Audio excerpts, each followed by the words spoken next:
जरा सोचो, एक पतले कमजोर लड़के में दुनिया के सबसे ताकतवर ड्रैगन हंटर की ताकत आ जाए। कुछ ऐसा ही होता है रैगना के साथ। दरअसल रैगना एक अनाथ और बदकिस्मत लड़का था जिसके पैदा होते ही लाइफ के एल लग गए। हुआ यूं कि जब वो 3 साल का था तभी उसके माता पिता को ड्रैगनों ने खा लिया। इसके बाद उसको कुछ रिश्तेदारों ने पनाह दी, पर एक दिन ड्रैगन फिर से आ गए और उसके उन रिश्तेदारों को भी खा गए। अरे हाय, इतनी बुरी किस्मत। इतना ही नहीं, कुछ महीने बाद जब उसे एक अमीर परिवार ने गोद लिया तब ड्रैगनों ने उस परिवार को भी अपना शिकार बना डाला। इतना सब कुछ झेलने के बाद आखिरकार हमारा हीरो रैगना एक बेघर बच्चा बन गया, क्योंकि जब उसके पास कोई घर परिवार ही नहीं होगा तो ड्रैगन न उसके घर को जला सकते हैं न उसके परिवार को खा सकते हैं। उस दौरान रैगना अक्सर सोचता था कि क्या ऐसी कोई जगह नहीं है जहाँ वो शांति से जी सके। तभी एक तेज रोशनी के साथ उसे अपने सामने एक लड़की नजर आई। ये लियो थी। लियो ने उससे आते ही पूछा कि क्या तुम मेरे साथ ड्रैगन का शिकार करना चाहते हो। असल में वो खुद भी उस वक्त अनाथ और बेघर थी और रैगना के जवाब की परवाह किए बिना ही उसने उसे अपनी टीम में शामिल कर लिया। उस वक्त रैगना इतना फट्टू और डरपोक था कि वो ड्रैगन का साइज देखकर ही हार मानने को तैयार हो जाता, जबकि लियो आगे बढ़कर एक ही वार से ड्रैगन को 2 हिस्सों में काट देती। थोड़े ही समय में दोनों काफी करीब आ गए और रैगना हमेशा लियो की देखभाल करने की कोशिश करने लगा। उधर रैगना ये समझाता है कि ड्रैगन एक मैजिकल ब्लड लाइन से आते हैं और सिर्फ इंसानों पर हमला करते हैं और उन्हें मारने के 2 तरीके हैं।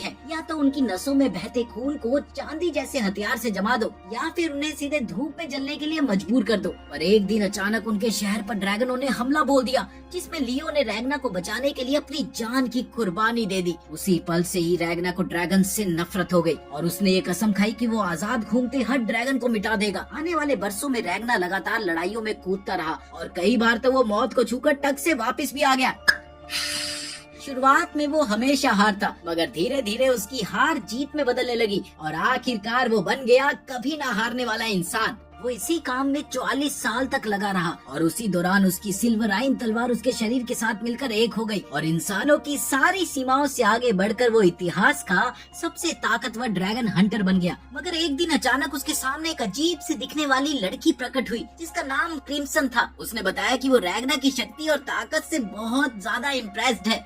बदले में जब रैगना ने उससे पूछा कि वो कौन है तो उसने बताया कि वो एक हाई ड्रैगन है। ये सुनते ही रैगना ने बिना देर किए क्रिम्सन के ऊपरी हिस्से पर ऐसी लात मारी कि वो चूर चूर हो गया। पर तभी क्रिम्सन का दूसरा रूप पीछे दिखाई दिया। उसने कहा कि वो यहाँ एक डील देने आई है। वो चाहती है कि रैगना उसके साथ मिल जाए ताकि वो मिलकर तमाम ड्रैगन्स का सफाया कर सके। जवाब में रैगना बिना कुछ सोचे समझे एक ही झटके में उसका सिर काट डालता है कि तभी असली क्रिम्सन ने वो कटा हुआ सर पकड़ा और दोबारा साथ देने की बात कही, लेकिन रैगना ने फिर से उसे मना कर दिया। तो क्रिम्सन ने मजबूर होकर और भी ड्रैगन्स को रैगना की लोकेशन बता दी। तभी वहाँ पर बहुत से ड्रैगन आ गए और आखिरकार रैगना सभी ड्रैगनों को हरा नहीं पाया और वो अपनी कमजोरी पर सवाल उठाने लगा। तभी अचानक वहाँ एक फरिश्ते जैसे पंखों वाली ड्रैगन सामने आई जिसका नाम था अल्टीमा। उसने बोला कि रैगना तुम्हें जिंदा रहने दिया जाएगा। है? रैगना को कुछ भी समझ ही नहीं आया।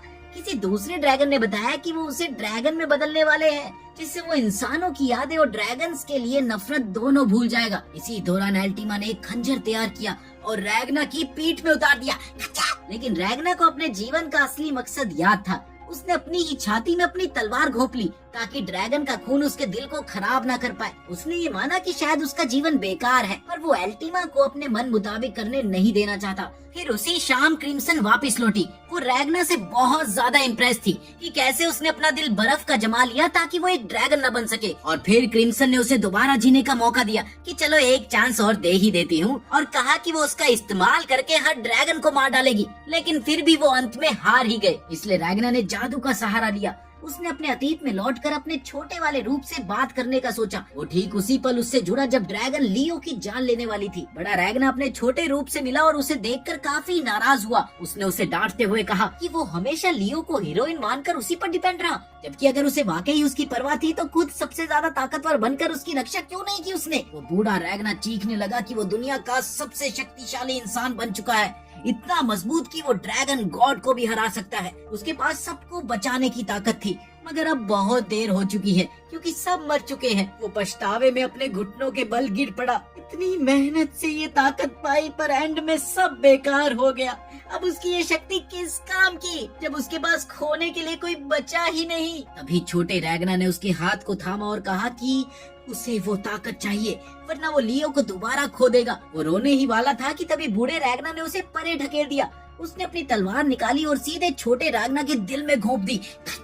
उसने तब बताया कि ये उसकी असली योजना थी। छोटे रैगना का शरीर बर्फ में बदलने लगा। इसके बाद तुरंत ही रैगना की शक्ति जाग उठी और उसे दिल और शरीर में काफी तेज दर्द महसूस होने लगा। बूढ़े रैगना ने कहा कि आज से वो दोनों एक हो जाएंगे, यानी छोटे रैगना के शरीर में भविष्य की सारी यादें और ताकत आ जाएगी, लेकिन इसकी उन्हें भारी कीमत चुकानी पड़ेगी। मगर छोटे रैगना को उस बात की कोई परवाह नहीं थी। उसे तो बस हर हाल में लियो की रक्षा करनी थी।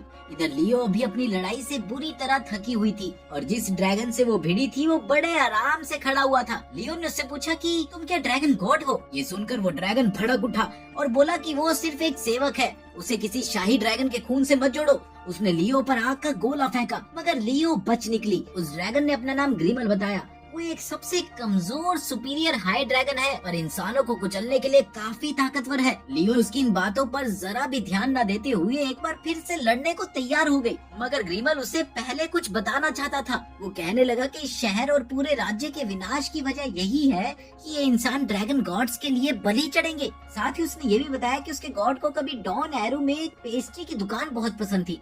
वो हमेशा वहाँ से सामान खरीदा करते थे, लेकिन लूट पूट की वजह से वो दुकान बंद हो गई और पिछले 10 सालों में डॉन एरू इसलिए ड्रैगन्स के हमलों से बचा रहा। मगर दुकान बंद होने से उसके गॉड को डिप्रेशन हो गया और उसने ये पूरा राज्य नष्ट करने का फैसला कर लिया। ये सुन लियो हक्की बक्की रह गई। ग्रिमल ने आगे बोला कि उसका गॉड ही सबका भाग्य तय करता है और लियो को अब अलविदा कह देना चाहिए। उसने धारदार ब्लेड जैसी चीजें लियो की तरफ फेंकी, मगर उसी पल ग्रिमल को महसूस हुआ कि हूबहू वैसी ही ब्लेड जैसी चीजें उसके पीछे भी है। उसने मुड़कर देखा पर उसे सिर्फ अंधेरा दिखाई दिया कि तभी माहौल बिल्कुल बदल गया और उसे अचानक किसी के कवच गिरने की आवाज सुनाई दी।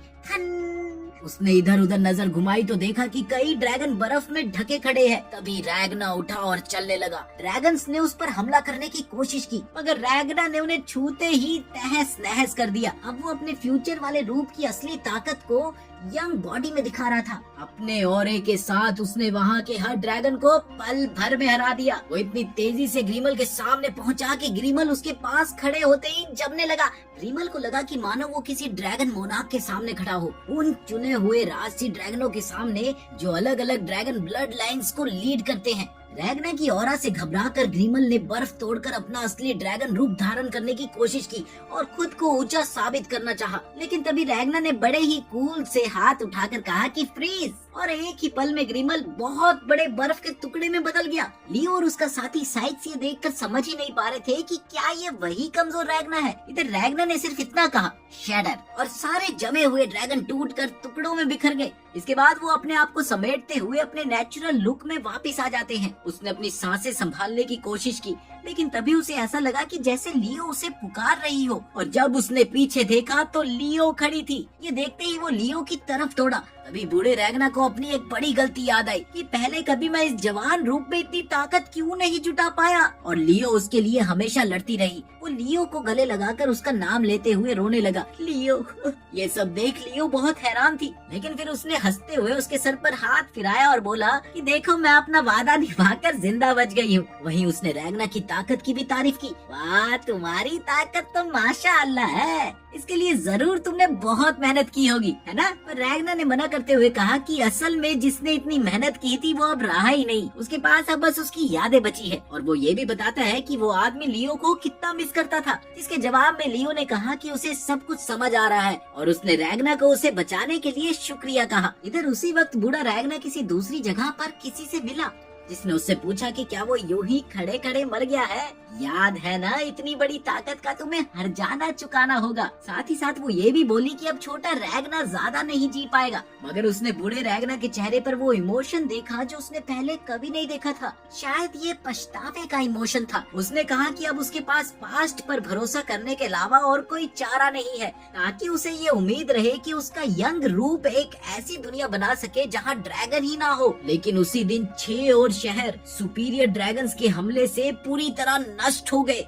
तबाह हो गए। अगले दिन लियो ने रैगना को शहर की हालत के बारे में बताया। तभी साइक्स भी उनसे मिलने आया और रैगना की योजना पूछने लगा। तब रैगना ने कहा कि उन्हें यहाँ से निकल जाना चाहिए क्योंकि ड्रैगन्स पूरे राज्य को तबाह करने वाले हैं। हाँ, वैसे ड्रैगन कुछ कानूनों का पालन करते हैं। वो किसी ऐसे राज्य या शहर पर हमला कर ही नहीं सकते जब तक उनका गॉड उनको परमिशन ना दे। अब रैगना ये समझ गया था कि उन्हें देश से बाहर निकल जाना चाहिए, सिर्फ तब ही उनका पीछा नहीं किया जाएगा। साइक्स ने पूछा, क्या तुम रैगना ही हो? इस पर कोई जवाब न देते हुए रैगना चुपचाप सा हो गया। रैगना का ये बर्ताव साइक्स को उस समय बड़ा ही अजीब लगा और उधर रैगना नींद में भी लियो का नाम लेकर रो पड़ा, जिसके जवाब में लियो उससे कहती है कि तुम बिल्कुल टेंशन न लो, मैं यही हूँ तुम्हारे साथ। अब लियो इस सोच में पड़ गई कि क्या रैगना को इतनी महान शक्ति मिलने के बाद भी उसकी जरूरत है क्या? कि तभी अचानक बहुत जोर से जमीन हिलने लगी। वो जैसे ही बाहर भागे तो उन्होंने देखा कि जंगल उनकी ओर तेजी से बढ़ रहा है, मानो जैसे वो हमला करने के लिए आ रहा हो। ये देखकर लियो फौरन उन्हें रोकने दौड़ी,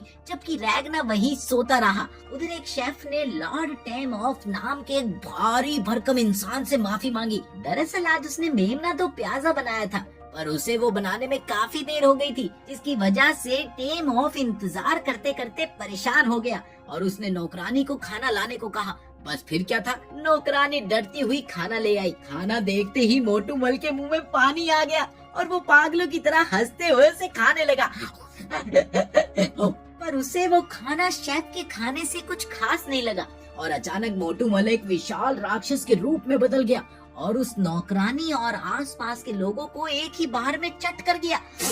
वहीं एक आखिरी बची हुई नौकरानी वहाँ से भाग न सकी। तब उस राक्षस ने कहा कि उसके गॉड ने इंसानों का खात्मा करने का ऑर्डर दिया है। इधर मेन शहर में लियो हिलती डुलती पेड़ जैसी चीजों को काट रही थी। उसने 10 से ज्यादा पेड़ काटे पर ये सिलसिला खत्म ही नहीं हो पा रहा था कि तभी कहीं पास में बहुत बड़ा धमाका हुआ। पर लियो का ध्यान तो रैगना पर था, जिसे टहनियों ने जकड़ रखा था। ये देखकर वो उसे बचाने दौड़ी, मगर पेड़ की टहनियों ने उस पर भी हमला कर दिया। रैगना को एहसास हुआ कि लियो संकट में है, तो वो जाग गया और उसने जोर से लियो को पुकारा, लियो! और देखते ही देखते उसकी शक्ति बाहर आने लगी। रैगना के ऑरे की वजह से आसपास की सारी टहनियां जम गई। उसने शहर की तरफ देखा तो खतरनाक जंगल करीब आ चुका था। ये देखते ही वो पल भर में टेलीपोर्ट करते हुए वहाँ पहुँच गया। वहीं लियो ने भी उसका पीछा करने की कोशिश की, पर वो पीछे ही रह गई। इस दौरान पूरे रास्ते रैगना बस यही सोच रहा था कि आखिर वो सो कैसे गया। शायद लियो को ठीक ठाक देखकर उसने ऐसी गलती कर दी। उसे अच्छे से पता था कि खतरा अभी टला नहीं था और वो खुद को इस गलती के लिए कभी माफ नहीं कर सकता। खैर वो तेजी से आगे बढ़ता गया कि तभी उसका सामना उसी बड़े राक्षस से हुआ। राक्षस ने चिल्लाते हुए उससे कहा कि अबे ऐसे मुंह उठाए कहाँ घुसे आ रहा है। रैगना ने उसकी बात अनसुनी कर दी और सीधा उसके मुंह पर एक जोरदार कराटे किक मारी, जिससे वो उड़ता हुआ दूर जा गिरा। ये सब देख वहाँ की बची हुई नौकरानी बुरी तरह से घबरा गई। उसे समझ ही नहीं आ रहा था कि आखिर हो क्या रहा है। उसने रैगना से पूछा, तुम ठीक हो ना? ये सुनकर रैगना ने उल्टा उससे पूछा कि आखिर तुम यहाँ क्यों हो? नौकरानी को उसकी ये बात बिल्कुल समझ नहीं आई। रैगना ने उसके जवाब का इंतजार ना करते हुए बोला कि उसके आने से उसका टाइम बच गया और अब उन्हें मिलकर सभी ड्रैगन्स का शिकार करना होगा। उसने नौकरानी से मदद करने को कहते हुए उसे क्रिम्सन बुलाया, मगर तभी वो नौकरानी बोल पड़ी कि कौन क्रिम्सन? पागल हो क्या? मेरा नाम इलीज है, इलीज, क्रिम्सन नहीं। ये सुनकर रैगना गुस्से से झल्ला उठा। वो कहने लगा कि वो झूठ बोल रही है। असल में वो क्रिम्सन द ड्रैगन मोनार्क है, विंग मोनार्क में फर्स्ट सीट पर रहने वाली, जिसने कभी बाकी ड्रैगन्स को धोखा देकर ड्रैगन गॉड को मारने की कोशिश की थी। उसने नौकरानी को समझाया कि तुम वही क्रिम्सन हो जिसने उसके फ्यूचर और प्रेजेंट को जोड़ दिया, जिससे बूढ़े रैगना की शक्ति अब जवान रैगना तक आ पाई है और तुम्हारा ये मकसद है कि दुनिया से हर ड्रैगन का खात्मा हो। लेकिन क्रिम्सन ऐसा क्यों चाहती है ये रैगना को नहीं पता। रैगना ने हाथ आगे बढ़ाते हुए कहा कि अब जब दोनों का टारगेट एक है तो क्यों ना मिलकर मकसद पूरा करे। अब उसने ये माना कि वो फ्यूचर में हार गए थे, लेकिन इस बार वो जल्दी मिल गए हैं तो शायद नतीजा बदल सकता है। ये सब सुनते हुए एलिज ने भी धीरे धीरे अपना हाथ बढ़ाया और ये क्या, उसने रैगना को एक जोरदार थप्पड़ दे मारा, जिससे रैगना हक्का बक्का रह गया। इसी दौरान लियो भी वहाँ पहुँच गई और वो चिल्लाते हुए रैगना से शिकायत करने लगी कि आखिर वो इतनी तेज क्यों भागा और क्या उसने सारे ड्रैगन्स उसके आने से पहले ही खत्म कर दिए। कि तभी अचानक से वो बड़ा सा राक्षस पता नहीं कहां से दोबारा आ गया। वो रैगना के कराटे किक से इतने गुस्से में था कि वो जोर से चिल्लाया, आंडू पांडू समझा है क्या बे? 8th रैंक का ड्रैगन हूँ, 2 मिनट में ऐसी तैसी कर दूंगा, समझा क्या? और वो रैगना को चबाने के इरादे से जैसे ही आगे बढ़ा ड्रैगना ने एक अजीब सा गोला बनाकर उसके मुंह में उछाल दिया और फिर लियो को उठाकर तेजी से वहाँ से भाग निकला और थोड़ी ही देर में वो राक्षस अंदर से फटकर मारा गया। वहीं दूसरी ओर लियो को नीचे उतारकर रैगना ने बोला कि अब वो उस लेवल की ताकत हासिल कर चुका है जिसकी लियो को हमेशा उम्मीद थी। उधर लियो ने भी रैगना की तारीफ करते हुए कहा कि उसे पकड़ने के लिए अब उसे खुद को और मजबूत बनाना पड़ेगा, पर रैगना ने उसकी तारीफ अनसुनी कर दी और आगे बढ़ते हुए उसने कहा कि लियो, शहर वालों को बॉर्डर पार ले जाओ क्योंकि ड्रैगन इस राज्य को मिटाने पर तुले हुए हैं। ये सुनते ही लियो गुस्सा होकर उस पर चिल्लाने लगी। उसने कहा कि तुम मुझे पीछे छोड़कर आगे क्यों चले गए? ध्यान रखो तुम वही करोगे जो मैं तुम्हें करने को कहूंगी, समझे? रैगना ने देखा कि शायद ये पहली बार था जब वो इतने गुस्से में है और अपना कंट्रोल खो रही है। उसे याद आया कि लियो तो बस 12 साल की बच्ची है, पर उसकी कमजोरी ने लियो को बेवजह बहादुर बनने पर मजबूर कर दिया। रैगना ने कहा कि वो लियो से मिलकर बहुत खुश था, मगर अब वो साथ नहीं रह सकते। ये सुनकर लियो रो पड़ी क्योंकि वो अलग नहीं होना चाहती। रैगना ने ठंडे अल्फाजों में उसे कमजोर कहा और बोला कि अगर वो साथ रही तो मारी जाएगी। इधर गुस्से में लियो ने उसकी गर्दन काटने को तलवार चलाई, पर रैगना ने एक उंगली से उस वार को रोक दिया और फिर उसे जमीन पर ढकेलकर अलविदा कहता हुआ गायब हो गया। लियो को कुछ घंटों बाद होश आया। होश आने पर उसने देखा कि साइक्स उसे उठाए ले जा रहा था। वो हैरान थी कि साइक्स ने उसे क्यों पकड़ा हुआ है। तब साइक्स ने उसे बताया कि वो रैगना की बात मानकर देश से बाहर जा रहे हैं। इसी दौरान लियो को बीते हुए समय की याद आई। एक बार उसने रैगना से कहा था कि तलवार उठाने के बाद उसे अपना सपना मिला है। फिर उसने रैगना से पूछा कि तुम्हारा सपना क्या है? तब रैगना ने जवाब दिया था कि वो तो बस लियो के साथ रहना चाहता है। उस बात को याद करके लियो फिर रोने लगी और कहने लगी कि उसने वाकई ही रैगना पर हमला करने की कोशिश की, मगर वो तो ऐसी धमाकेदार ताकत हासिल कर चुका है जैसी वो हमेशा चाहती थी। वो कभी भी रैगना को मार नहीं पाएगी, पर उसे ये समझ नहीं आ रहा था कि रैगना ने उसे क्यों छोड़ा। कुछ दूर से रैगना उन्हें जाते देख रहा था कि तभी एलिज ने पूछा कि क्या वो वाकई लियो को छोड़ देने से ठीक है, जिसके जवाब में रैगना ने कहा हाँ, और जब वो पीछे मुड़ा तो उसकी आंखों में आंसू थे। उसने बताया कि वो बस ऐसे लोगों के साथ रह सकता है जिनकी मौत उसे दर्द न दे, क्योंकि जो भी लोग दिल के करीब होंगे वो हमेशा मारे जाएंगे।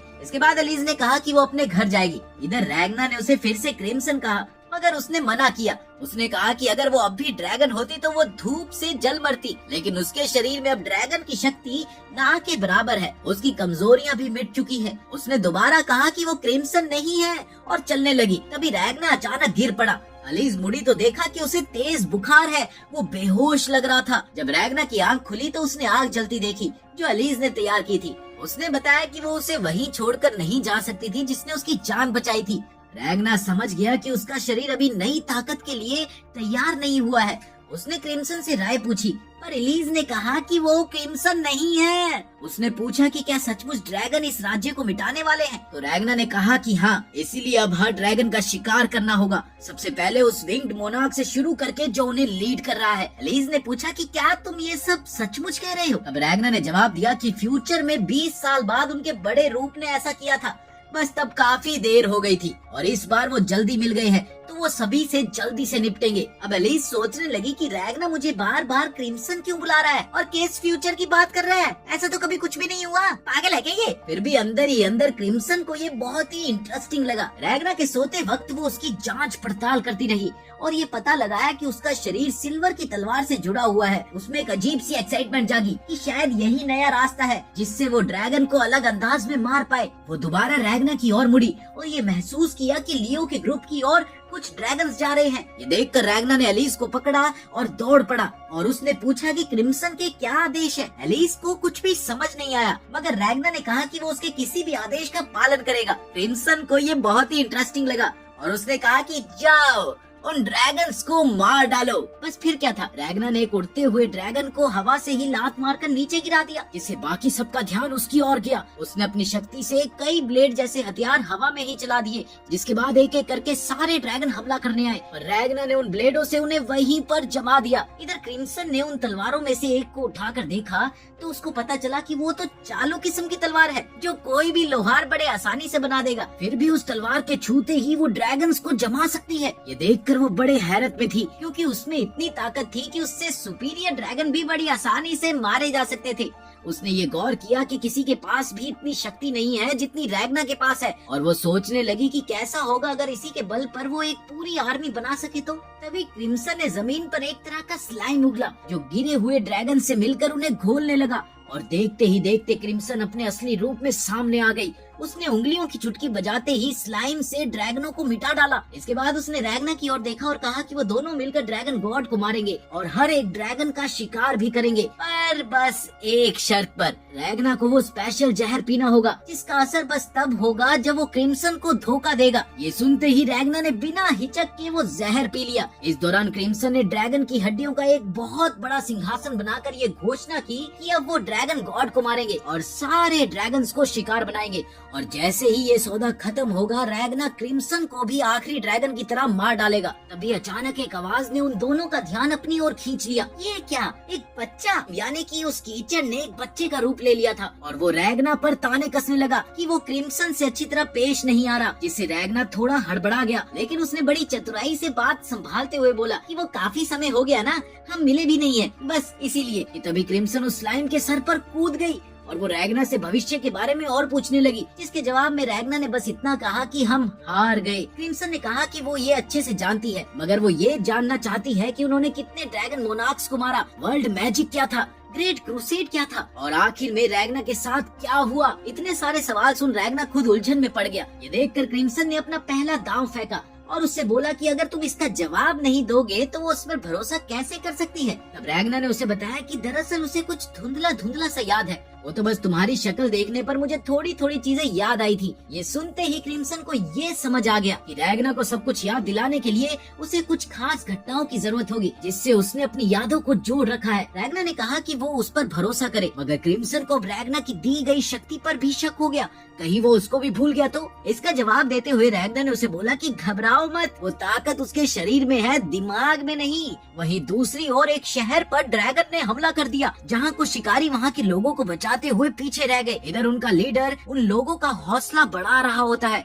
कि तभी अचानक एक ट्रक घसीटता हुआ वहाँ पर पहुँचा। रैगना कूद कर बाहर आया और उसने 2 ड्रैगन्स पर झट से हमला करके बाकी के ड्रैगन्स को भी ललकारना शुरू कर दिया। शिकारी ये देखकर दंग रह गए, वो इतना शक्तिशाली था कि उसका ऑरा ही उन ड्रैगन्स को तबाह कर रहा था। इतने में क्रिम्सन भी ट्रक से निकली और उसने बोला कि वो रैगना की सिल्वराइन लड़ाई के कुछ सीन्स देखना चाहती है। उसने कहा कि वो चाहती है कि मैं अभी और भी ड्रैगन मरते देखूं, पर इस बार रैगना खुद कुछ नहीं करेगा, बल्कि उसने शिकारी ग्रुप और बचे हुए लोगों की ओर इशारा किया। वो देखो, रैगना ने देखा कि उनका लीडर जिसका नाम माइकल है, वो एक बच्ची को दिलासा दे रहा है कि वो सब बॉर्डर पार सही सलामत निकल जाएंगे। क्रिम्सन ने उन्हें कहा कि घबराइए नहीं, आसपास के सभी ड्रैगन्स को मार गिराया है। उसने रैगना को रीपर, एक ऐसा महान ड्रैगन हंटर कहा जिसने कई सारे सुपीरियर ड्रैगन्स मारे हैं। ये सुनकर सब हक्के बक्के रह गए, और तो और खुद रैगना भी। वहीं क्रिम्सन ने खुद को रैगना का साथी और एक जादूगर कहा। ये सब देखकर माइकल घुटनों पर गिरकर उनसे मिन्नतें करने लगा कि वो टॉरर सिटी में आए खतरनाक ड्रैगन्स को मार दे, जो एक बहुत बड़ा बवंडर खड़ा करके सबको तबाह कर रहा है। ये सुनते ही क्रिम्सन ने तुरंत अंदाजा लगा लिया कि वो ड्रैगन तीसरी रैंक वाला टेम्पेस्ट सेल्डिस असा है, जो हवा में छिपा रहता है। उसने बताया कि उसे ये सब कुछ पता है क्योंकि असल में वो एक जादूगर है। ये सुनकर रैगना को गुस्सा आ गया। वो वहाँ से निकल ही रहा था कि इतने में क्रिम्सन ने उसके कंधे पर हाथ रख दिया और उससे पूछा कि हाँ जी, किधर चली सवारी। इसके जवाब में रैगना ने कहा कि सेल्डिस को मारने। तभी क्रिम्सन ने उसकी पीठ पर हल्की सी थपकी मारी, जिससे वो अपना बैलेंस खो बैठा और नीचे जमीन पर जा गिरा। क्रिम्सन ने पूछा कि क्या रैगना जानता है कि वो ठीक से खड़ा क्यों नहीं हो पा रहा है। रैगना जब चुप रहा तो क्रिम्सन ने उससे बोला कि मैं मानती हूँ कि तुम्हारी नई ताकत ने तुम्हारी सभी मानसिक सीमाएं हटाकर तुम्हें सबसे शक्तिशाली बना दिया है, पर असल में अभी भी उसका शरीर इंसानी ही है। उसकी मसल्स अभी इतनी कमजोर है कि उसे कम से कम 3 दिन आराम करना होगा, तभी वो फिर से चल फिर सकेगा। ये सुनकर रैगना गुस्से से उबल पड़ा, पर फिर भी खड़ा न हो सका, जिसे देखकर क्रिम्सन के चेहरे पर एक शातिर मुस्कान आ गई। शिकारी ग्रुप ने क्रिम्सन से रिक्वेस्ट की कि वो सेल्डिस से लड़े और बदले में उन्हें जो भी हथियार चाहिए वो दे दिए जाएंगे, पर क्रिम्सन ने मना कर दिया। उसने कहा कि उन्हें अफसोस है कि वो लोग सेल्डिस से बचकर भाग गए और उन लोगों को बचाने की कोशिश तक नहीं की जिन्हें बाद में सेल्डिस ने मार दिया। उसका क्या? तब माइकल को याद आया कि कैसे वो दूसरे लोगों को पीछे छोड़कर भागे थे, और ये सोच कर अब वो गिल्ट से भर गया। आखिरकार माइकल ने कबूला कि काश उसके पास रैगना जैसी शक्ति होती तो वो सबकी रक्षा कर पाता। तभी क्रिम्सन ने उसे एक तलवार थमाई और उससे कहा कि ये वही शक्ति है जिसकी वो तलाश कर रहा है। इसके बाद वो सब टॉरर सिटी के खंडरों में पहुँचे, जहाँ एक अकेला दरवाजा खड़ा था। क्रिम्सन ने किसी जादुई चाबी से उसे खोला और अंदर देखा बंदूकों का पूरा खजाना, जिसे देख शिकारी तो हैरान रह गए। इधर क्रिम्सन ने उन्हें बताया कि ये बंदूकें उनके देश की आम बंदूकों से बहुत ज्यादा बेहतर है, और क्योंकि इनकी गोलियां रैगना की शक्ति से भरी जाएगी ना, इसलिए और ज्यादा। थोड़े समय बाद शिकारी फायरिंग की प्रैक्टिस करने लगे और क्रिम्सन पागलपन भरी मुस्कान के साथ खड़ी उन्हें देखती रही। वहीं दूसरी ओर रैगना उसकी इस अजीब सी हंसी को देखकर बोलता है कि माना ये तैयारियां उनकी जीत पक्की करेगी, पर उसे अभी भी कुछ अच्छा सा नहीं लग रहा। ये सुनते ही क्रिम्सन को ये एहसास हो गया कि रैगना को लोगों के करीब रहने से डर लगता है, वही डर कि उसके चाहने वालों की मौत ना हो जाए। क्रिम्सन याद करने लगी कि रैगना तो खुद बोल चुका है कि वो सिर्फ ऐसे लोगों के साथ रहता है जिनकी मौत उसे कभी दुख ना दे, या फिर ऐसे लोग जो कभी मर ही ना सके। इसी दौरान क्रिम्सन ने उसका मजाक उड़ाया कि उसने लियो को छोड़ दिया। रैगना ने इनकार करने की कोशिश की, मगर क्रिम्सन ने कहा कि उसने कभी ये सोचा भी है कि लियो पर क्या बीत रही होगी। तब रैगना ने बोला, ये मेरा निजी मामला है और अगर लियो मर भी गई तो मैं तमाम ड्रैगन्स का सफाया कर दूंगा। इस पर क्रिम्सन ने कहा कि लियो तुम्हारी शक्ति के लिए बहुत जरूरी है, क्योंकि अब हम दोनों मिलकर एक मिशन पर है, इसीलिए लियो भी उनके लिए अहम है। क्रिम्सन ने बड़ी ही शांत सी आवाज में कहा कि वो लियो को कैद करके किसी जादुई भंडार में कोमा में रखेगी, जिससे वो ना कभी किसी जोखिम में पड़ेगी और हमेशा सुरक्षित रहेगी। ये सुनकर रैगना ने गुस्से में उसे मारना चाहा, मगर उसके जख्मी शरीर ने उसका साथ ही नहीं दिया। क्रिम्सन ने उसे धक्का देकर उससे जवाब मांगा। बदले में रैगना ने उसे बहुत बुरा भला कहा। वहीं क्रिम्सन भी उस पर बहुत चिल्लाई और उसने रैगना के चेहरे पर लात दे मारी।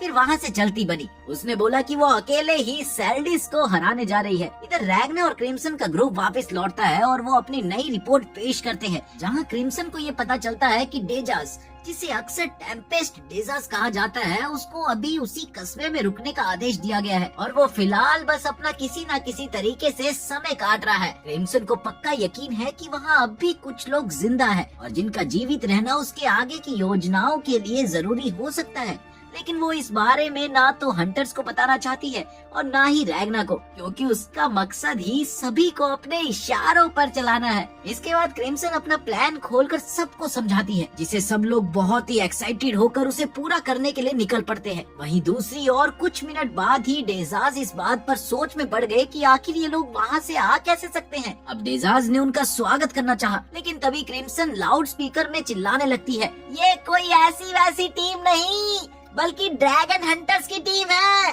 जो टुच्चे से ड्रैगन वंश के कलंक डेजास की खोज में आई है। डेजास चिढ़कर समझ नहीं पाता कि कोई इंसान ऐसी बातें कैसे कर सकता है। वो ड्रैगन हंटर जो इस लड़ाई में नजर रख रहा था, मन ही मन मानता है कि उन्होंने जंग के लिए सही तैयारियां कर रखी है और उसके साथ ही बिना किसी डर से लड़ने को पूरी तरह से तैयार है। लेकिन जब उसने डेजास द्वारा बुलाए गए बड़े बवंडर को देखा, उसकी पैंट हल्की सी गीली हो गई। फिर भी वो बची कुची हिम्मत के साथ अपनी टीम को चिल्लाकर कहता है, घबराओ मत और अपनी बनाई प्लानिंग के हिसाब से लड़ते रहो। उधर डेजास जो ड्रैगन है, वो भी पूरी कोशिश करता है कि ये इंसान भाग ना पाए। वो उनके इर्द गिर्द बवंडर को बनाकर उन्हें घेरता है और वो उसकी स्पीड बढ़ाकर हंटर्स का रास्ता रोकने की कोशिश करता है। उधर क्रिम्सन देखती है कि टेम्पेस्ट डेजास का बवंडर उनकी गाड़ी की टॉप स्पीड से भी तेज है, इसीलिए सिर्फ तेजी से भाग निकलना संभव नहीं है। वहीं डेजास भी धीरे धीरे ये समझ जाता है कि ये लोग सूरज की दिशा में बढ़ रहे हैं। क्रिम्सन जानती है कि खाली धूप ही एक सुपीरियर ड्रैगन को नष्ट करने के लिए काफी नहीं है, खासकर जब वो एनर्जी की तैयारी में हो। फिर भी धूप उसे थोड़ा चोट तो पहुंचा सकती है। अब क्रिम्सन अपने गनर्स को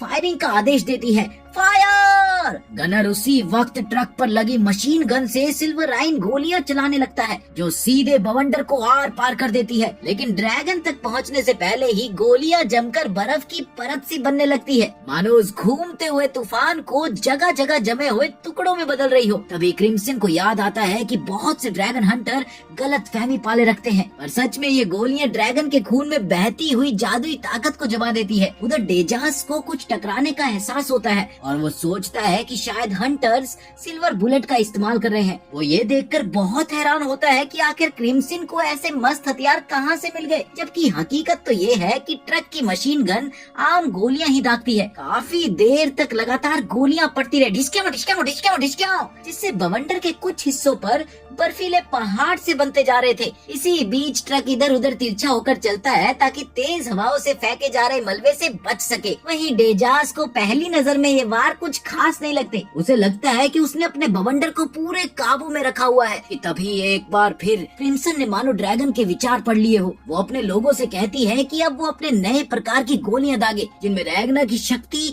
और भी ज्यादा भरी हुई है। इस ताजा हमले से इन खतरनाक हवाओं पर और भी ज्यादा असर होता है, जिससे डेजास का बवंडर लगभग कंट्रोल से बाहर हो गया। अब हवा की रफ्तार खतरनाक लेवल तक बढ़ गई। ये देखकर डेजास बुरी तरह से नाराज हो गया। वो अब कसम खाता है कि अब मैं इन इंसानों को बख्शूंगा नहीं, और गुस्से में बवंडर को और भी बड़ा बना देता है, जो रास्ते की हर चीज को चकनाचूर करने लगती है। इसी बीच बर्फीले पहाड़ों की भी तादाद बढ़ती जा रही थी, क्योंकि गोलियों की बारिश लगातार जारी थी। आखिरकार वो पूरा बवंडर एक तरह के बर्फीले खोल से घिरता सा दिखा, और फिर अचानक वो खोल टूट गया और डेजास बीच से बाहर लुढ़क आता है। किस्मत इतनी अच्छी थी कि ये सुबह का समय था। चमकदार सूरज की किरणें उस पर जैसे ही पड़ी वो चौंक गया। रैगना, जो इस पूरी लड़ाई में क्रिम्सन की योजना का हिस्सा बनकर एक्टिव है, वो सिल्वराइन मैजिक को एक बहुत बड़ी दीवार में ढाल देता है। देखते ही देखते वो हाथ के आकार का बन जाता है और हवा में लहरा कर डेजास को जकड़ लेता है। ठीक उसी समय एक सिल्वर तीर ड्रैगन की पीठ में आ घुसता है और उसका खून जमने लगता है। टेम्पेस्ट डेजास घबराकर हवा का जादू दोबारा इकट्ठा करने की कोशिश करता है, पर अफसोस उसके पास अब बस हल्की सी ब्रिज बनती है। बदहवासी में वो सिल्वर तीर को पिघालने की कोशिश भी करता है, मगर वो पहले से ही काफी कमजोर पड़ चुका था कि तभी कुछ नाइट्स आते हैं और उस तीर को ऐसे पकड़ लेते हैं जिससे सूरज की रोशनी और तीर दोनों की शक्तियाँ एक होकर उसे जल्दी से खत्म कर दे। इसी बीच भूकंप की वजह से जमीन एक झटके से ऊपर उठती है, जिसकी वजह से नाइट और ड्रैगन दोनों ही लुढ़क जाते हैं और तीर बीच में से टूट जाता है। इधर तीर से आजाद होते ही डेजास को गुस्सा आ गया कि कैसे इन इनाम के लालची इंसानों ने उसे बुरी तरह से घायल कर दिया। वो अपने शरीर में धंसा हुआ सिल्वर एरो हेड निकालने की कोशिश कर ही रहा होता है कि तभी क्रिम्सन के सैनिकों का ट्रक उससे टकराता है और उसके शरीर के टुकड़े टुकड़े हो जाते हैं। डेजास को ये सब कुछ एक सपने जैसा लग रहा था। उसे यकीन नहीं हो रहा था कि कैसे आम इंसानों ने उसके खाट खड़ी कर दी। वहीं दूसरी ओर क्रिम्सन कहती है कि ड्रैगन की घमंड भरी सोच ने उसे आसानी से फंसा दिया, क्योंकि वो क्रिम्सन को मारने के जुनून में धूप, सिल्वराइन मैजिक और अपने ओवर कॉन्फिडेंस की घातक टुकड़ी से बेखबर रहा, जो किसी भी सुपीरियर ड्रैगन को हराने के लिए सबसे इम्पोर्टेंट है। इधर रैगना को भी लगता है कि क्रिम्सन वाकई में बेहतरीन ड्रैगन हंटर है, क्योंकि उसने पूरी लड़ाई के दौरान शांति बनाए रखी। युद्ध खत्म होने के बाद क्रिम्सन उन नाइट्स को गाड़ियाँ और हथियार मुहैया करवाती है, जिससे वो उस उजड़े शहर से जा सके। निकलने से पहले वो उन सबकी याददाश्त से अपने बारे में जानकारियाँ मिटाने का कोई जादू करती है, जैसे वो हमेशा से करती थी। इसके साथ ही वो रैगना को भी साथ आने का इशारा करती है और बस थोड़ी ही देर में गायब हो जाती है। एक नाइट रैगना का शुक्रिया अदा करता है कि उसकी वजह से उन्हें बदलने का मौका मिला। अगले ही पल वो भी अपनी टुकड़ी के साथ निकल जाता है। इधर वो छोटा सा स्लाइम भी हाथ हिलाकर उन्हें टाटा बाय बाय कहता है। इसके बाद क्रिम्सन द्वारा छोड़े गए रेडियो से किसी आदमी की आवाज आती है, जो कि रॉयल आर्मी की ओर से एक आदेश था। एक खास सूचना, देश के बॉर्डर्स पर ड्रैगन्स का हमला, सभी लोग कृपया जल्द से जल्द राजधानी की ओर बढ़े। वहीं दूसरी ओर वहाँ के लोगों को देखकर ऐसा लग रहा था कि जैसे वो राजधानी जाने के फैसले से कुछ ज्यादा खुश नहीं है। उसके बाद कहानी 5 दिन पहले की घटना पर जाती है, जहाँ हमें एक शाही महल दिखाई देता है। राजा डॉन एरू के नष्ट होने की खबर पाकर घबरा जाता है। उसे गार्ड से पता चलता है कि डॉन एरू पर हमला किसी देश ने नहीं बल्कि ड्रैगन्स ने किया है। ये सुनकर राजा बुरी तरह से चौंक गया और उसने आदेश दिया कि पास के गैरिसन से एक सैनिकों की टीम तैयार की जाए और साथ ही ड्रैगन्स हंटर को भी काम पर लगाया जाए। वो ये भी चेतावनी देता है कि किसी भी हालत में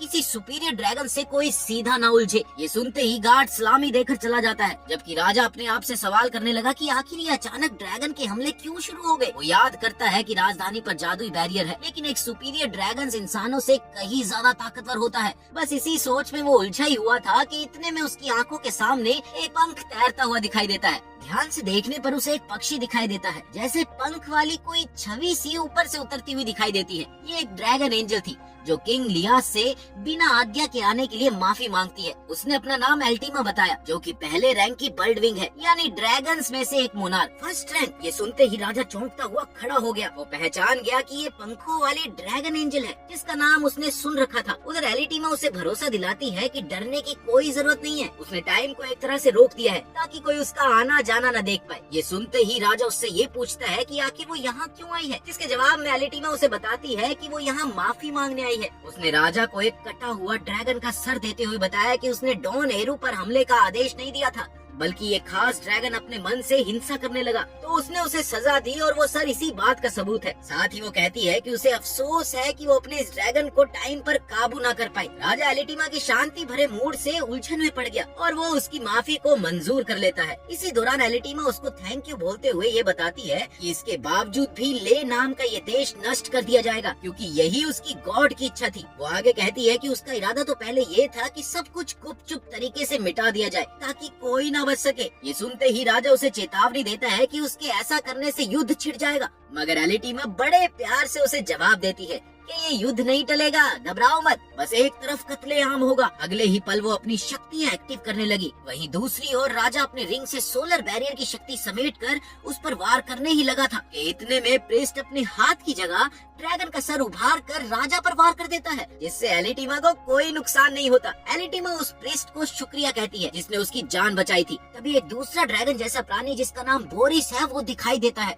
वो कहता है कि उसने राजा को पूरी तरह से नहीं मारा, बस उसे अपंग कर दिया है। थोड़ी देर बाद एलिटीमा समय को पलटकर राजा के खतरनाक घावों को ठीक कर देती है, जिसे देखकर राजा हक्का बक्का रह गया। आखिर वो जिंदा कैसे बच गया? एलिटीमा कहती है कि वो कोई देव नहीं, बस गॉड की सेवक है और राजा के लिए ये सब रोक पाना मुमकिन नहीं है। अगले ही पल राजा उसके सामने गिड़गिड़ाने लगा कि वो उसके देश को बख्श दे। लेकिन एलिटीमा बताती है कि उसका गॉड ले देश का पूरा अस्तित्व मिटाना चाहता है। फिर वो राजा का हाथ पकड़कर कहती है कि एक शासक होने के नाते अगर तुम चाहते हो कि तुम्हारे लोगों को बिना दर्द के मरने का मौका मिले तो तुम्हें ये करना ही होगा। उसके बाद हम देखते हैं कि जगह जगह बड़े पैमाने पर ड्रैगन हमलों से भागे लोग राजधानी में घुस रहे हैं, पर राजा मायूसी से सबको आने दे रहा है। उधर एलिटीमा फिर से दिखाई देती है और वो बोलती है कि ये सब एक योजना के मुताबिक हो रहा है, वरना 10 दिन के अंदर राजधानी के सब लोगों की जान चली जाएगी। कि तभी कोई खबर लाता है कि डोरिया जो 9th सीट था राजकुमारी स्टारिया के हाथों हार गया। ये सुनते ही एलिटीमा 5th और 6th सीट वाले टेरा और जोरा को भेजती है ताकि वो उस राजकुमारी को अपने काबू में ले ले। ज्यादा चिंता की बात तो ये थी कि टेमू, ग्रीमल और डेजाज तीनों ही दक्षिणी सीमा के पास गायब हो गए। उन्हें शक था कि शायद रैगना या क्रिम्सन ने उन्हें मार डाला। वहीं कुछ लोगों का ये भी मानना था कि शायद किसी और बर्ड लाइनों के ड्रैगन या सोलैरियन ने ये काम किया होगा। लेकिन एलिटीमा का एक बुजुर्ग सेवक ये मानता था कि ये कोई अनजान खतरा है। ये सुनते ही एलिटीमा उसे जलाकर भस्म कर देती है। अब बूढ़ा सेवक अपने दिल की मांग करता है तो एलिटीमा उसका दिल उसे लौटा देती है और वो टेंटिकल जैसी चीजों से खुद को जोड़कर फिर से जीवित हो जाता है। ये देखकर एलिटीमा उसकी सजा रोक देती है और वो कहती है कि तुम इस नए खतरे का पता लगाओ। तभी हमें पता लगता है कि ये कोई और नहीं बल्कि वॉल कामुई है, जो कि एक 2nd रैंक का ड्रैगन है। वो बातों ही बातों में एलिटीमा के साथ फ्लर्ट करने लग गया, जिससे एलिटीमा गुस्सा होकर एक जोर का घुसा मारकर उसे दूर फेंक देती है और जल्दी अपना काम करने को कहती है। जल्दी मेरा काम करो वरना तुम्हारी खैर नहीं। उधर आंखें खोलते ही रैगना को क्रिम्सन का नया रूप दिखाई देता है, जिससे उसे एलिटीमा के बारे में कुछ और बातें धुंधली सी याद आती है। उसे महसूस होता है कि भले ही क्रिम्सन एक चंट और तिगड़मबाज इंसान हो, मगर एलिटीमा बिल्कुल दूसरी ही आइटम है। वो तो अपने तरीके से लोगों को मारती है, जो रैगना को और भी ज्यादा डरावना लगता है। इसके बाद उसने ये कसम खाई कि एक दिन वो एलिटीमा का शिकार जरूर करेगा, जिस पर क्रिम्सन उससे कहती है कि उन्हें एलिटीमा से भिड़ने के लिए कुछ और साल रुकना चाहिए, क्योंकि अभी रैगना पूरी ताकत का सही तरह से इस्तेमाल करना नहीं सीख पाया है और न ही वो किसी छिपी हुई शक्ति की समझ रखता है। क्रिम्सन को ये पूरा यकीन है कि ड्रैगन बॉर्डर पर हो रही घटनाओं पर नजर रख रहे होंगे, इसीलिए शायद यही सबसे सही समय है एलिटीमा को ललकारने का। इसके बाद क्रिम्सन 2 पहलू देखती है, या तो रैगना एलिटीमा को हरा देगा या फिर वो हार जाएगा, और ये देखकर क्रिम्सन बीच में कूद पड़ेगी। यानी क्रिम्सन के लिए ये एक परीक्षा सी होगी कि आगे का प्लान ऑफ एक्शन क्या होना चाहिए। बातों ही बातों में वो बताती है कि वो राजधानी के पास पहुँच रहे हैं और वो वहाँ पर विंग्ड प्रोगिनेटर से मिलने जाएंगे। उसी वक्त एलिटीमा अपने विशाल टावर पर खड़ी होकर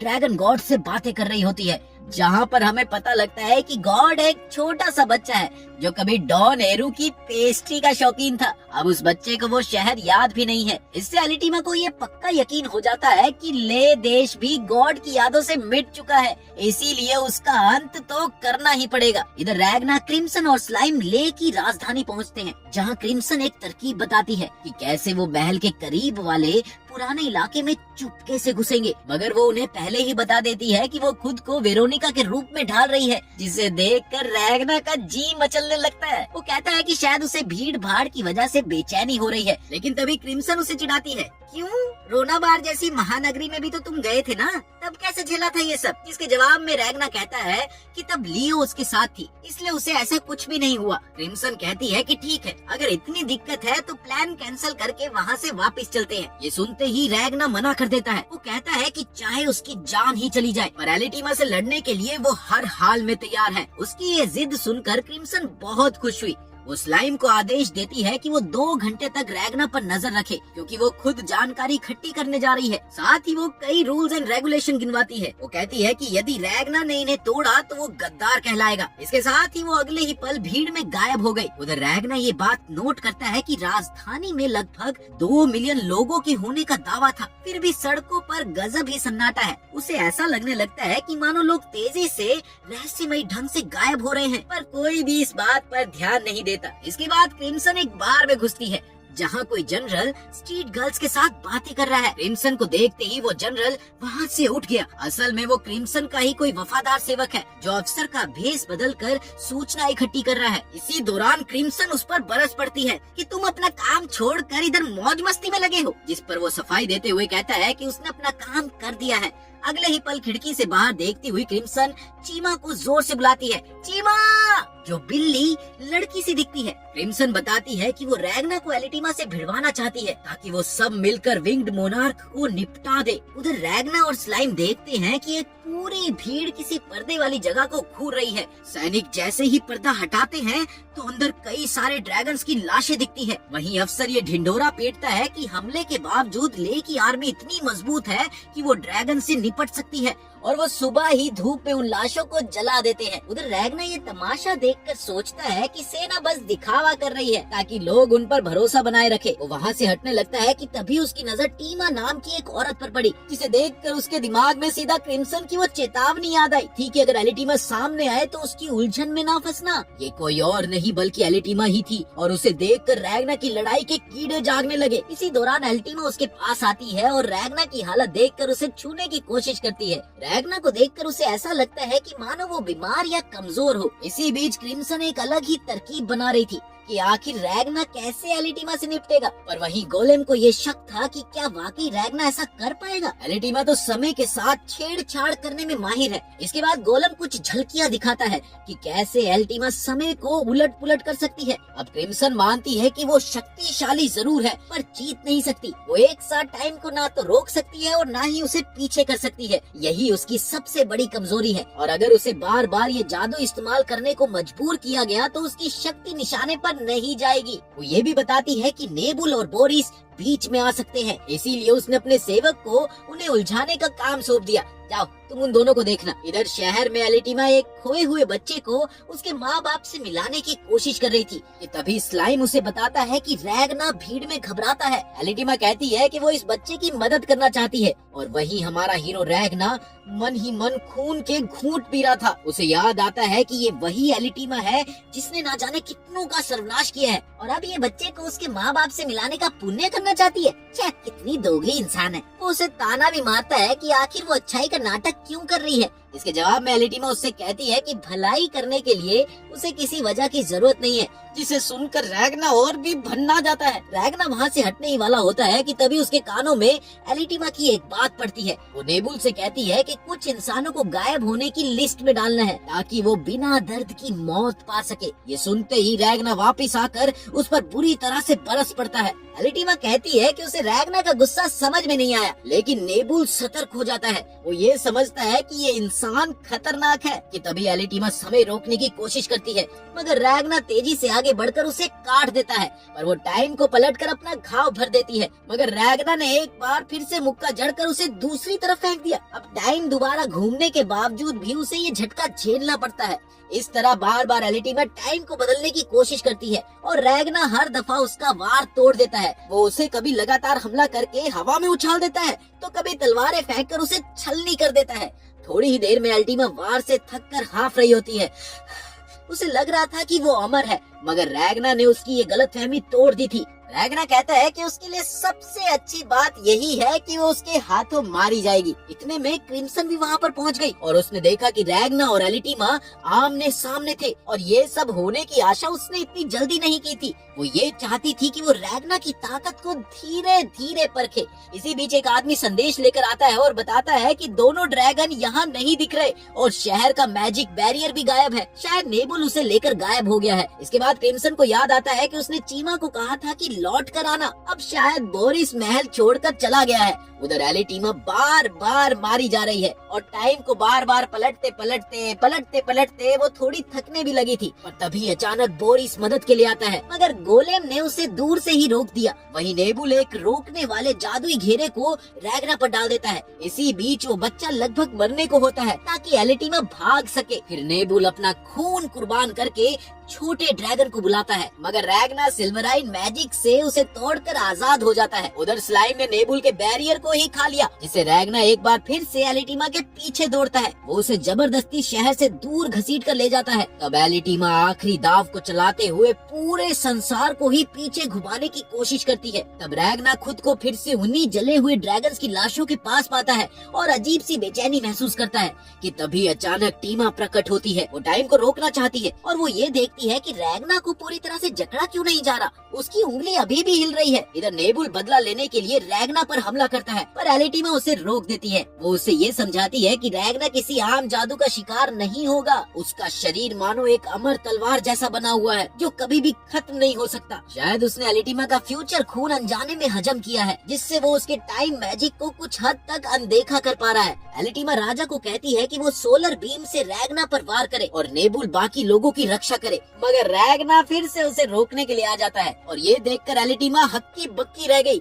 वो सबको टाइम में रोकने की कोशिश करती है। इसके बाद वो अपने बचे कुचे मैजिक को उस पर पूरी तरह से झोंकती है, पर रैगना उसकी फिर से ढाल को तोड़ता हुआ आगे बढ़ गया। लेकिन तभी अचानक रैगना रुक गया और उसने देखा कि उसका मुंह खून से बुरी तरह से लथपथ हो गया है। उसे अपने पूरे शरीर में बहुत ज्यादा दर्द महसूस हो रहा था और ऐसा इसलिए था क्योंकि उसने जरूरत से ज्यादा अपनी शक्तियों का इस्तेमाल किया था। इसके बाद थोड़ी ही देर में वो जमीन पर ढेर हो गया। उसी पल राजा उस पर एक खतरनाक वार दाग देता है। धुएं और मलबे के बीच नेबुल किसी औरत की आकृति को देखता है जिसका चेहरा छिपा हुआ था। बोरिस एलिटीमा को कहता है कि टाइम को रोककर फिर से भाग चलो, लेकिन वो बहुत डरी हुई थी। उसे यकीन ही नहीं हो रहा था कि रैगना उसकी ताकत को इतनी आसानी से तोड़ सकता है। उधर क्रिम्सन देखती है कि रैगना बहुत बुरी हालत में है, जबकि एलिटीमा भी बुरी तरह से कांप रही थी। अब उसका जीतने का भ्रम टूटने लगा था। वो चाहती तो रैगना को खत्म कर सकती थी, पर वो डर से जड़ खड़ी थी और आखिरकार वो किसी नई जादुई ताकत की कोशिश में लगती है। लेकिन तभी क्रिम्सन ने राजधानी के अंदर कई सारे धमाके करवाए, जिससे एलिटीमा दहल गई। वो चाहती थी कि लोगों को बिना किसी दर्द के मारा जाए, मगर यहाँ तो भगदड़ मच गई थी। ये देखकर एलिटीमा रोने लगी। वो फिर पूरी राजधानी को दोबारा से समय में उलटने की सोचती है, पर नेबुल उसे चेतावनी देता है कि ऐसा करने से उसकी सारी शक्ति खत्म हो जाएगी। इसी दौरान क्रिम्सन भी वहाँ से हटती है और वो ये जानती है कि उसने एलिटीमा के दिमाग पर बहुत तगड़ा घाव किया है। इधर एलिटीमा घुटनों पर गिरकर जोर जोर से रोने लगी कि मैं किसी को नहीं बचा पाई, किसी को भी नहीं। थोड़ी देर में क्रिम्सन एक गली में जाकर गोलेम से मिलती है, जो उसकी योजना की तारीफ करता है, और वो गुस्से में आकर एक शीशी गोलेम की आंखों पर फोड़ देती है। आई, आई, और वो कहती है कि वो चाहती थी कि सही जगहों पर और बम लगाए जाए। ये सुनते ही गोलेम जवाब देता है कि उसने कुछ बम बचा कर रखे थे, क्योंकि उसने सोचा कि रैगना से मिलने के बाद क्रिम्सन का इरादा बदल गया होगा। और अब उसे समझ आ रहा था कि क्रिम्सन कठोर दिल की है, जिसका दिल आसानी से नहीं पिघलता। क्रिम्सन उससे कहती है कि वो अपना ये शरीर त्याग कर यहीं रुके और ब्लड लाइन की हरकतों पर नजर रखे। उसे ऐसा सेवक नहीं चाहिए था जो उस पर प्रयोग करे। बस फिर क्या था, गोलेम निराश होकर उसकी आज्ञा को मान लेता है। इसी बीच नेबुल रोती हुई एलिटीमा को थामे हुए आती है। उसे याद आता है कि वो कभी बोरिस से ड्रैगन मैचुरेशन पीरियड पर बात कर रहा था कि जिसने जितनी जल्दी मोनार्क के खून के साथ अच्छे परिणाम दिखाए, उसका पावर उतना ही अधिक हो जाता है। और इसमें जोरा को 1 साल लगा, कैमुई को 2 साल, जबकि नेबुल ने पलक झपकते ही वो प्रोसेस को पूरा कर लिया, जिससे वो थियोरेटिकल रूप से अब सबसे ऊंची शक्तियों का मालिक है। लेकिन फिर भी वो एलिटीमा को बचा नहीं पाया। इसी झुंझुलाहट में नेबुल ज्यादा ताकत की प्यास जगाता है और अगले ही पल वो तुरंत इवॉल्व करने लग गया और वो ये कहता है कि अब वो रैगना और क्रिम्सन को किसी भी हालत में ढूंढ निकालेगा। उधर इन सब के बीच क्रिम्सन एक ग्लोब चैम्बर में छिपी हुई थी। उसे नेबुल का ये बदलाव महसूस हुआ और वो ये समझती है कि वो उसे ही ढूंढ रहा होगा, लेकिन वहीं वो ये भी मानती है कि उसका ग्लोब चैम्बर अदृश्य है, इसलिए शायद वो उन्हें नहीं पकड़ पाएगा। इस बार चीजें उसके प्लान के हिसाब से नहीं हुई, पर परिणाम उनके पक्ष में था। वो अब कुछ साल बाद ही उन पर हमला करेगी, वो भी पूरी तैयारी के साथ। ये बोलते ही वो वहाँ से निकलने वाली थी कि इतने में रैग्ना उठ गया और चिल्लाने लगा कि मैं यहाँ से नहीं जाऊंगा। वो यहाँ से तब तक नहीं जाएगा जब तक वो एलिटिमा को मार नहीं देगा। इस पर क्रिम्सन उसे शांत होने को बोलती है और वो कहती है कि उसने जितना सोचा था उससे कई ज्यादा शक्तियाँ तुम्हारे पास है। तुम बहुत अच्छा लड़े, लेकिन अभी के लिए चीजें सब हमारे हक में है, इसीलिए तुम्हें आराम करना चाहिए जब तक तुम ठीक नहीं हो जाते। ये सुनते ही रैग्ना उस पर चिल्लाने लगा कि उसे उसकी इज्जत से कोई लेना देना नहीं है, उसे बस एलिटिमा को हराना है। वो एक बार फिर अपनी सारी शक्ति लगाकर खड़ा होता है और अपना सिल्वरीन ऑरे को बनाता है कि तभी क्रिम्सन को ये देखकर अपनी आंखों पर बिल्कुल विश्वास नहीं होता। भला इसमें इतनी जान अभी भी कैसे बची हुई है? इस बीच रैग्ना का सिल्वराइन ऑरा और नेबुल की बढ़ती ताकत के एकजुट होने से उसका बैरियर हिलने लगता है। ये देखकर क्रिम्सन झल्लाती है कि नेबुल बिल्कुल पागल है जो उससे टकराने की हिम्मत कर रहा है। वो गोलेम से कहती है कि वो नेबुल को गोली मार दे। बस फिर क्या था, अपने मालिक की बात सुनकर गोलेम दूर इमारत पर बैठे बैठे सिल्वराइन बुलेट चलाता है जो सीधा नेबुल के सिर का हिस्सा उड़ा देती है, लेकिन वो फिर भी बच गया। इसी दौरान वो बोरिस को पलटवार का आदेश देता है। देखते ही देखते सिचुएशन और ज्यादा खराब होती जा रही थी क्योंकि रैग्ना एक बार फिर से खड़ा होता है। उसके शरीर से तेज ओरा निकलता है। वहीं रैग्ना और नेबुल एक दूसरे को मारने की धमकी देते हैं, जिससे क्रिम्सन अंदर ही अंदर कुड़ने लगती है, मानो रैग्ना दुश्मन की ही मदद कर रहा हो। वो देखती है कि रैग्ना अपनी सिल्वराइन शक्ति में और एनर्जी को डाल रहा है। उधर ले में मौजूद ट्रेनिंग ग्राउंड पर एक औरत सैनिक बड़बड़ाती है कि ड्रैगन तो आज रात हमला करने वाले थे, पर जैसे उनकी मरने की इच्छा बेकार हो गई। मगर एक और सैनिक किसी प्रिंसेस को रिपोर्ट देना चाहता है, मगर उसने देखा कि वो राजकुमारी ड्रैगन का मांस खा रही है। वो कहती है कि जब ड्रैगन इंसान खाते हैं तो वो क्यों न ड्रैगन को खाए। अब पता नहीं वो इंसान है या ड्रैगन, इसलिए वो चाहता है कि प्रिंसेस खुद आकर उन्हें देखे। वहीं दूसरी ओर कैद खाने में हम देखते हैं कि एक पट्टी से आंखों पर पर्दा बांधे क्रिम्सन खड़ी हुई है और सैनिकों ने उसे घेर रखा है। वो किस्मत को कोसती है कि रैंडम टेलीपोर्ट की जो उसने तैयारी की थी उसमें ये सबसे खराब संभावना थी कि वो सीधा लेके उस इलाके में जा गिरे जहाँ राजा की स्पेशल टुकड़ी की कमान करने वाली राजकुमारी स्टारिया मौजूद है। कुछ देर बाद वही स्टारिया आती है और एक सेवक उसे ये बताता है कि अचानक 2 आदमी मैजिक सर्कल के जरिए आ गए हैं। हालांकि सर्कल अभी भी सही सलामत है, इसलिए उनकी योजना को कोई खतरा नहीं है। स्टारिया मजाक में क्रिम्सन को ड्रैगन मीट ऑफर करती है। लो खाओगे? ये देखकर क्रिम्सन उसे लेने की कोशिश करती है, पर जैसे ही उसे पता चलता है कि ये ड्रैगन का मीट है, उसी वक्त ही उसकी तबीयत खराब सी हो जाती है और वो उल्टियाँ करने लगती है। इधर क्रिम्सन मन में याद करती है कि स्टारिया वही लड़की है जो बिना हाथों के जन्मी थी, पर उसे हर चीज के आभा पैटर्न देखने की अनोखी क्षमता मिली, जिससे वो टेलीकिनेसिस यानी कि मन से हर चीज को चला सकती है। उसने सबसे पहले चम्मच छुरी पर काबू पाकर अपना नाम सिल्वरवेयर प्रिंसेस बनाया। 6 साल की उम्र में उसने 3 छोटे ड्रैगन्स को मारा और 8 साल की उम्र में उसने 2 मिड लेवल ड्रैगन समेत कईयों को रोंद डाला। इतना ही नहीं, क्रिम्सन को असली डर ये था कि स्टारिया का ऑरा टेक्निक से था, जिससे वो केवल किसी के रहन सहन के तरीके से ही किसी के भी सच झूठ को जान सकती है। एक ही नजर में वो लोगों के अंदर छिपी बातों का पता लगा लेती है। वही बातों बातों में स्टारिया ने उससे पूछा कि वो है कौन और उसके साथ क्या हुआ है। इस पर क्रिम्सन सोचती है कि उसे सच झूठ मिलाकर बोलना पड़ेगा, वरना वो पकड़ी जाएगी। ऑरा की तरंगों को इतनी सावधानी से मैनेज करना होगा कि वो पकड़ी ना जाए। अब वो रैग्ना को कोसती है कि वो इस हाल में बेहोश पड़ा है और मुझे ही सारे जवाब देने पड़ेंगे। वहीं दूसरी ओर स्टारिया 2 सेकंड इंतजार करती है और बेसब्र होकर जवाब मांगती है। अरे बताना, अरे जल्दी बताना। तभी क्रिम्सन उससे माफी मांगती है, पर उसे ऐसा लगा जैसे वो उसके झुंझलाहट को नहीं भांप पा रही है। इससे क्रिम्सन को हौसला मिला और वो जानबूझकर अपनी घबराहट दिखाने लगी। वो आंख पर लगा एक पैच हटाती है जिसमें उसकी ड्रैगन जैसी आंख दिखाई देती है। सैनिक उसे अजीब फेयर समझते हैं, पर क्रिम्सन खुद को चिज वाइज नाम का एक फर्ज बताती है। वो मन में याद करती है कि स्टारिया ने एक बार देशद्रोह की साजिश करने वाले जनरल को मौत के घाट उतार दिया था, क्योंकि उसने उसकी गिल्ट इमोशन को भांप लिया था। क्रिम्सन को भरोसा है कि वो खुद खुद को फर्ज बताकर छूट सकती है जो किसी दूसरी नस्ल का है, और उसकी आंखें इंसानों जैसी तो है नहीं। इधर स्टारिया का एक सेवक और सवाल करने लगता है कि तुम्हारा टेलीपोर्ट मंत्र इतना ऊंचे लेवल का कैसे हुआ? क्या वो सोलारिया का भगोड़ा है? क्रिम्सन कांपने का नाटक करती है जिससे वो दुख वाला इमोशन दिखा सके कि मुझसे गलती हो गई। यार अभी तक सब उसके बहाने को मान रहे थे। उन्हें लगा कि शायद ये कोई साधारण सी जड़ी बूटी बनाने वाली है जो राजधानी से भाग कर आई है, पर स्टारिया उसे फिर से झूठा घोषित कर देती है। हालांकि उसका ऑरा जो है वो नीला दिखाई देने लगता है क्योंकि वो ईमानदारी का निशान है, और अगर वो झूठ कहती है तो फिर वो लाल हो जाएगा। अब नीला है तो वो कहती है कि वो कुछ सच्ची बातों में झूठ मिला रही है। इसी बीच क्रिम्सन अजीब सी उलझन दिखाने की कोशिश करती है। तब स्टारिया उसे एक बड़ी सी तलवार थमाती है। वो बताती है कि जो इंसान ईमानदारी से सिल्वर को हथियार बनाता है उसका ऑरा वो साफ पढ़ लेती है। लेकिन जब क्रिम्सन ने तलवार थामी तो उसे बस मौत का एहसास हुआ। ये देखकर स्टारिया तुरंत नतीजा निकालती है कि उसी ने ही राजधानी में हुए धमाकों को अंजाम दिया होगा। वो अपने सैनिकों को तलवार निकालने का आदेश देती है और क्रिम्सन के विरोध को अनसुना कर देती है। अब स्टारिया हमला करने ही वाली होती है कि क्रिम्सन चीख का नाटक करती है। वो असली खतरे में नहीं थी क्योंकि वो किसी भी पल गायब हो सकती थी। उसका इरादा बस इतना सा था कि वो अपना नाटक कर इस ठिकाने से पर्दे के पीछे कहीं घुसकर कोई योजना बना ले। इतने में अचानक रैगना सामने आ गया और उसने स्टारिया की तलवार रोक कर कहा कि वो खुद क्रिम्सन को मारना चाहता है। उसका एक सेवक देखता है कि उनका सबसे बेहतरीन तलवारबाज जमीन पर बेहोश पड़ा है। ये देखकर सब बुरी तरह से घबरा जाते हैं।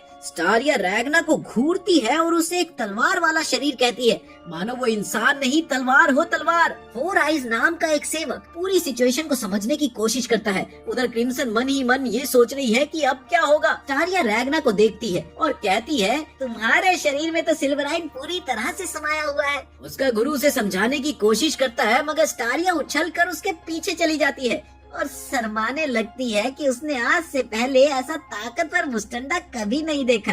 रैगना हल्की आवाज में कहना चाहता है कि वो उनसे लड़ने नहीं आया, अगर कोई उसे ना मारे तो वो उनका आदेश मान लेगा। पर फोर आइज सुझाव देता है कि दोनों को कैद करके बाद में न्याय किया जाए। इसके बाद दोनों को लोहे की सलाखों के पीछे डाल दिया जाता है।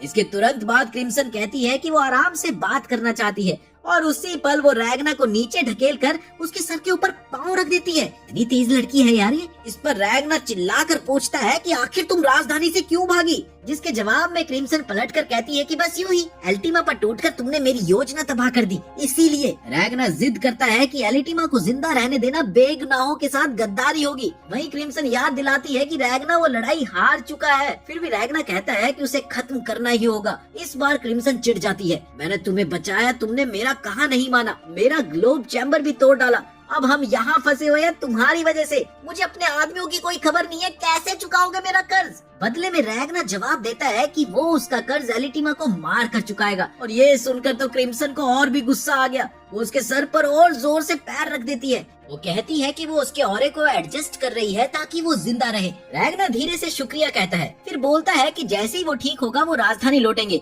और अपना काम अधूरा नहीं छोड़ेंगे। इसी बीच वो पूछता है कि स्लाइम कहाँ है? आसपास कहीं दिख ही नहीं रहा। क्रिम्सन को याद भी नहीं रहता मगर रैगना पर थोड़ी बहुत स्लाइम की चिकनाहट लगी दिखती है। वो अपने बाल का एक टुकड़ा काट कर रैगना के शरीर को मेज सा उपयोग करते हुए स्लाइम को बुलाती है, लेकिन अब स्लाइम पहले से और छोटा रह गया है। ये देखकर क्रिम्सन भुनभुनाती है कि ये भी एक नुकसान है। स्लाइम हैरान है कि वो आखिर है कहाँ। थोड़ी देर में क्रिम्सन उसे समझाती है कि ये लेक के उत्तरी हिस्से का कोई मिलिट्री ट्रेनिंग फैसिलिटी है जो जमीन के नीचे बहुत ही पुरानी शैली में बनी हुई है। वो सोचती है कि शायद ये जगह किसी उपयोग में लाई जा सके।